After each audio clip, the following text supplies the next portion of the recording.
Hi, welcome back to everybody. Welcome to Carl and Rick Talk Risk. You can tell it's been a couple of weeks since we last did this. I'm like, oh, what's my intro again? Hey, Rick, how's it going? Awesome. Hey. Yeah, so I moved house. That's why we've been off schedule for a couple of weeks. But Rick, I wanted to mention something we touch on once in a while, and that's conferences. I was at the PRMIA Risk Leader Summit at the European Bank of Reconstruction and Development, EBRD, in London, Canary Wharf, I guess a week or so ago. Really nice event. It's supposed to be by invitation only, mostly risk executives. And I was sort of the palate cleanser at 11 a.m. On demographics, on birth rates, on some of the topics we've touched on in this before. And I think the session went really well. Got a lot of good questions, a lot of sort of like, what do you think is going to happen here? How are careers going to change? And I had absolutely no answers for these questions. I mean, they were really good questions. Like, obviously, people got triggered in the audience. So I've got lots to think about, on how to answer those and think about them. But I've got to admit, a really dumb mistake. Um, I tried to sell the podcast a little bit, and also, my give my LinkedIn information. And while everybody else was putting QR codes on screen, I chose to use URLs and not put the URL, but like actually hyperlink, like linked, like what did I put? LinkedIn profile, and I hyperlinked it. And Carl and Rick talk risk and hyperlinked it so that nobody, unless they go to the slides, once those are available, nobody's able to actually go to those things. Luckily, I think a few people have since Googled it or looked us up on YouTube. So maybe we have some new viewers from that event. Um, but yeah, I Hey, felt my invite got lost in the mail, so I'm not responsible for any of this. yeah, yeah, next year. Yeah, so as one of the younger presenters, I felt very didn't feel so smart in that moment. But overall, it was a good conference. I would say the conversation really, I don't think it was supposed to be so much about geopolitics, but every conversation got dragged into geopolitics. Every conversation was about, yes, Trump starting in office, about, what implications for Europe, implications for Canada, and so on. And that part was interesting. And I guess I want to flag this for a future conversation between us. Um, because what I see from personal conversations on the sidelines of that conference is it's a very personal issue for a lot of people. And I'm curious how much personal biases come into play when they're looking at these things. And I'll give you an example. Last year I attended an event specifically on geopolitics. And one of the presenters gave a prediction of the US election. And it was for a complete blowout that Trump would lose. Landslide, right? That didn't happen. In fact, kind of the opposite happened, right? For the first time in quite a long time, a Republican won a um, majority popular vote. That really doesn't happen very often. And I'm not taking sides in this. I'm just interested, and I think it would make for a good conversation. Maybe even a guest could help us with it. But I wonder how much risk managers are having a hard time divorcing their personal opinions from predictions about these things. How to think about these things and be more objective. Because it's not like market risk. It's not like CVA. It's not like these very quantitative, topics. It's very human. Some people take it very personally. Anyway, so I don't have more to say about this, but I do want to flag it for future conversation around bias, around how to get objective viewpoints, maybe about how to find other sources of news if risk managers find that they're only hearing one side of a topic. I want to flag the fact that you said the idiotic statement that market risk in CVA was purely quantitative. Because if you are purely quantitative and thinking about market risk, you are a flippin' idiot. It's interesting. I read an interesting article in one of the papers I looked at this morning talking about the Trump risk, for lack of a better terminology. And this investment manager's kind of thesis was that people are overestimating the effect. And it was reminding me of Greenspan, back when Greenspan was governor of the Fed. And Greenspan, if you look back, actually did very little, but was monstrously influential by being able to talk things up and talk things down, mainly rates and the US dollar. Yeah. And it's this whole kind of influencer type effect. But the thing about an influencer effect, as powerful and as quickly as it can develop, it can also diminish and become irrelevant just as quickly. And for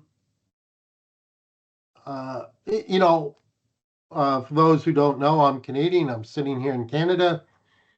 We're obviously watching the Trump effect, and it's actually kind of ridiculous how everyone is assuming that the world ends on February 2nd after he imposes tariffs on February 1st. As far as I know, we're still going to have air. We're still going to be breathing. Okay, we will probably also still have most of our major bodily functions, being performed. We'll probably still have the same hopes, dreams, and fears. Um, uh, one of the things that you learn about network effects and systems theory is I'm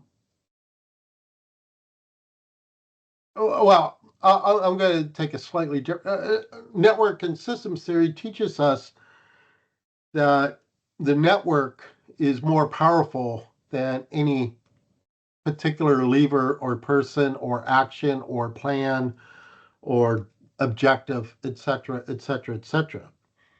The other thing that I think that we learn, and one of only three things I learned in business school, and no, that's not a slap on my alma mater, which was, um, rated one of the top business schools in the world, or at least it was when I went there.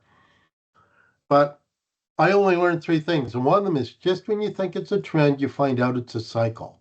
And I think that that's what we as risk managers um, ignore or forget or never knew, and that's a big mistake in my opinion. Yeah. It makes me also think about the news, the AI news that we've experienced this week, right? Oh yeah, wow. Let's take a little bit of a sharp right-hand turn on that one, shall we? Right. Absolutely. Like you never know when the spotlight shifts, right, to a news story, and then the whole narrative just gets broken down, and Nvidia drops by 11% and several $billion in a day. It's and then the whole for the rest of the week, we've kind of been crawling our way out of that hole. We've kind of been realizing, well, maybe DeepSeek has been copying ChatGPT's data. Like it's kind of reversed trend just in a week. It's quite bizarre. It's interesting. News moves so fast that people are acting before they've even digested it. Really know what's going on yet. Um, one short little plug for the Dallas Schooner again. I just spent my piece for this month's rant. And one of the things I wrote about, albeit with DeepSeek very much in mind, was my experience in the capital markets in the early 90s. I was very, very, very lucky that through series of fortuitous events, I kind of got a front row seat to the start of the internet or the internet era.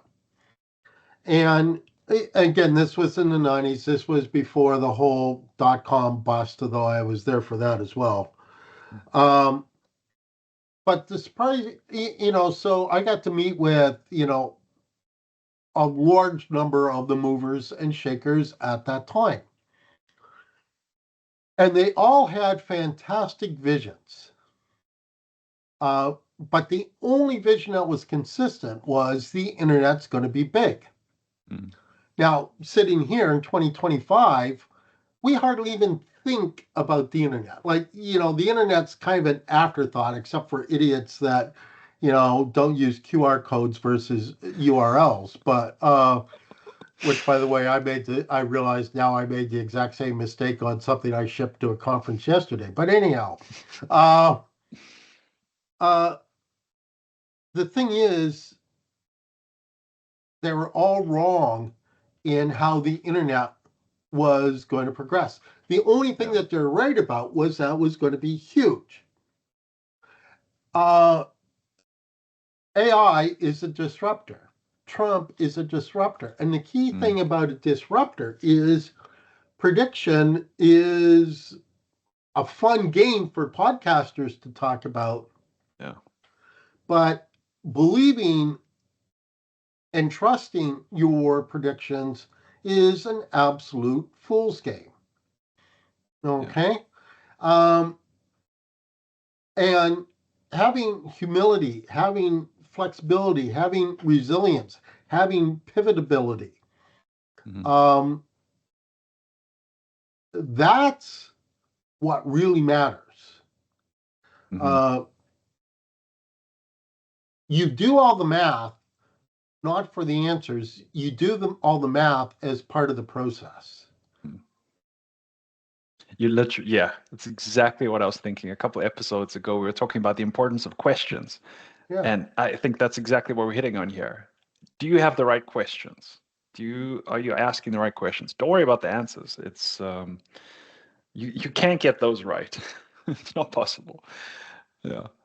And the only time it is possible, AI is going to give you the answer a lot better than you will. So. Yeah. Yeah. Exactly. Okay. What else did you learn at the conference? What was the thing that you learned that shocked you, surprised you, put you in deep thought the most?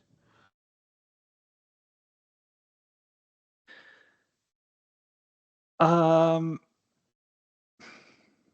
this was obviously either there was so many things that put you into deep thought, or this was the world's most useless conference ever, or you are even more up to speed on risk management than I give you credit for, which I give you a lot of credit for. No, I've got to repeat myself, but to anybody who's listening for the first time, it won't be a repeat. The value of going to presentations by just one person, I think, is phenomenal, because all of the panels where it's multiple people and they're getting sound bites in, I must say, I again didn't get much from them. I loved our conversations on the sidelines where I got to poke them a bit and they asked me questions about my presentation. I loved that part. And that is why conferences are so valuable. I came out with so many new connections and conversations, and hey, can I collaborate on this? And so many like future ideas came out of this. It was fantastic. And I was surprised by the questions I got on my presentation. I was surprised at what a nerve it touched. I feel as if it gave people a license to ask some of the questions they were already pondering, but didn't really feel that they could say out loud yet. Because I took a divisive issue, birth rates. I mean, I almost feel like I don't have the license to talk about this issue, but I really took it and showed that here's the black and white data. Here's where we're at historically. Here's what the UN projections say we're going. Here it is broken down by region and country. These are the trends we're looking at. And it put it so clearly in front of people that they were like, oh, hang on. They would I could feel them joining things up in their minds and saying, okay, but what does this mean for immigration from poorer countries to richer countries if these are the trends we're seeing? Just really good conversations. And now I want to take that and funnel it a bit better and say, okay, short term, what are the implications? How could this affect society and economies? Yeah.